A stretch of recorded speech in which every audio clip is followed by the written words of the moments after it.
Talking about climate change. Climate change. Climate change we got to do something about. Now, I'm not going to get into an argument about whether or not that's really happening because, frankly, again, you know what my educational background is. I'm not a scientist, so I don't know.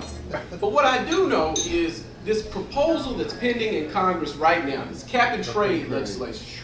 I mean, it's one of the biggest boondoggles I've ever heard of. And I've got a euphemism from the playground when I was 7 that we used to use that I could use to describe the situation quite accurately, but there are ladies in the room, so I won't.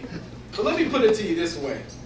They've created a system in which they are going to limit carbon emissions, okay?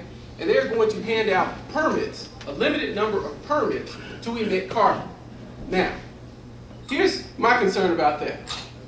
You got a long-winded speaker up here been talking a whole lot. Now, I put out a whole lot of carbon, and I don't know that I can afford the permit to keep coming out here making speeches. That's my first problem. But you know, I'm not going to get into that. That's good.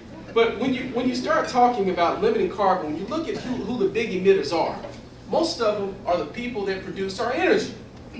So if you start to limit them and heavily regulate them and require them to buy energy permits off of other people, then you're going to increase their costs.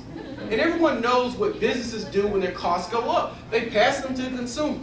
Now, President Obama himself said that if cap and trade legislation passed, energy costs would necessarily skyrocket. Necessarily skyrocket. The CBO projects that the average American family's energy costs will go up $1,600 per year. Now, I hadn't talked about unemployment. I'm not going to have the time. But unemployment in this country is at 10%. That means there are 15 million Americans looking for work. In Arkansas, it's 7%.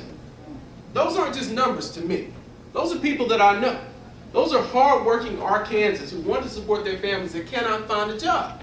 So we're now going to say, hey, I know you're having a hard time finding a job, but while you look, here's a $1,500 increase in your energy costs. If there ever were a time to look at some legislation like this, this is not it. NFIB recently did a poll of Arkansans on this piece of legislation. 59% of Arkansans said that they were opposed to it. 59%. I tell you, my friends, when it comes to climate change, what we have in Washington is a change we cannot afford.